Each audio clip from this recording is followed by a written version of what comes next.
Yes, good morning. So today we will have a short video clip about criminal law. So in criminal law, obviously our main textbook here is book 1 and book 2 of GBL Reyes. So now we are going to tackle Title 8, okay? Crimes against person. So when we say crimes against person, those fall in the definition of the persons in human relations in civil code are considered person. So we have chapter 1, we have destruction of life. So when we say destruction of life, we must know first what is life. Life is cessation or stop of brain function. Okay? So ibig pong sabihin, kapag ang utak po natin na hindi na gumagana, ibig pong sabihin patay na po tayo. So, yan po ang pinakamagandang definition ng life. So, second, we have section 1, we have parricide. So, when we say parricide, the accused are the parents. So, marami naman po tayong nakikita na yung mga nanay at tatay ay pinapatay nila ang kanilang mga anak. So, nabilong po yan sa parricide. So, meron tayong murder. Pag sinabi po nating murder, meron po tayong attempted. Meron po tayong frustrated. At meron po tayong consummated.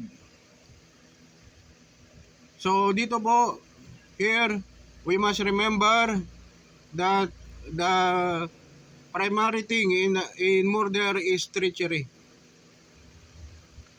So, ibig pong sabihin, yung pagpatay ay ginawa kung saan ang biktima ay walang kalaban-laban o oras man lang para lumaban. So yan po yung treachery. So next we have homicide. So sa homicide po, meron po tayong ganun pa rin, attempted, frustrated at consummated. So tandaan po natin na walang treachery po ito. No treachery. Walang treachery, basta homicide. So, before we continue, I must remind you that we are discussing this in Philippine law settings. Ibig pong sabihin, hindi po puro na English ang gagamitin natin, kasi hindi naman tayo mga mag-aaral ng mga paaralan sa Amerika na hindi gumagamit ng ibang lingwahe, kundi puro English lamang. So, sunod, meron po tayong infanticide. So, section 2, we have infanticide. So, pag sinabi po nating infanticide, ang pagpatay po dito ay below 3 days. So, at yung akusado po dito, yung accused, ay parent o hindi parent or non-parent. Okay? So, kapag more than 3 days na, greater than 3 days na, kung parent halimbawa, parricide. Kung non-parent, murder na po yan, murder. Sa sa pagpatay ng bata. So masyado pang maliit kasi. So next we have section 3, we have duel. So itong duel, kung makikita nyo po yun sa mga cowboy na mga movie, nagdo-duel po sila. Pero sa mga panahon pa po yun ng mga walang batas. So ngayon po, kapag nagsabi ka na mag-duel, halimbawa magsabihan mo yung mga kaibigan ng mga kaaway mo na wala tayong magawa sa buhay, mag-stab tayo ng pan-knife sa mga tiyan natin, kung sino ang unang matamaan, yun yung matatalo. So bawal po yan kasi krimen po yan. Hindi po porke na matapang ka ay naayon na sa batas. Hindi po ganyan ang totoong buhay po. So bawal po ang duel. So may kaso po yan. So next we have physical injuries. So chapter 2 we have physical injuries. So when you say physical injuries, dito po nabilong yung paglulumpo. Halimbawa, lumpuin mo ang isang tao, physical injuries po yan. So bawal po, may kaso po yan. At dito po meron tayong slight physical injury. So mas magaan lang na kaso ng physical injury. So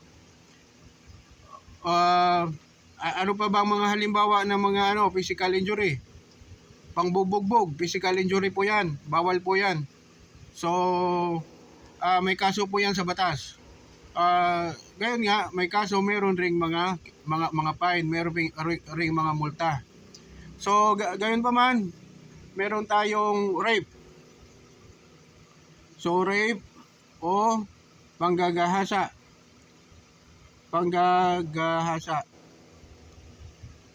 So dito po, when we say rape, meron po tayong attempted,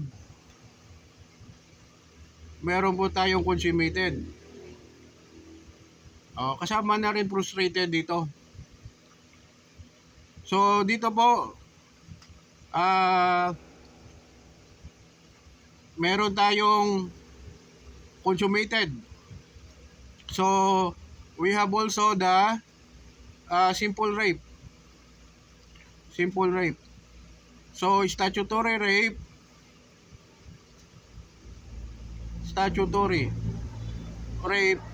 kapag below 16 po. Okay? So below 16, statutory rape. Kapag more than 16 nandyan na yan sa attempted, frustrated, or consummated. So tandaan po natin na sa criminal law, ito po yung sa criminal law. So magandang araw po sa inyo. Thank you very much, and I hope na meron kayong natutunan o na-review kahit kunti man lang. Maraming salamat at magandang araw po.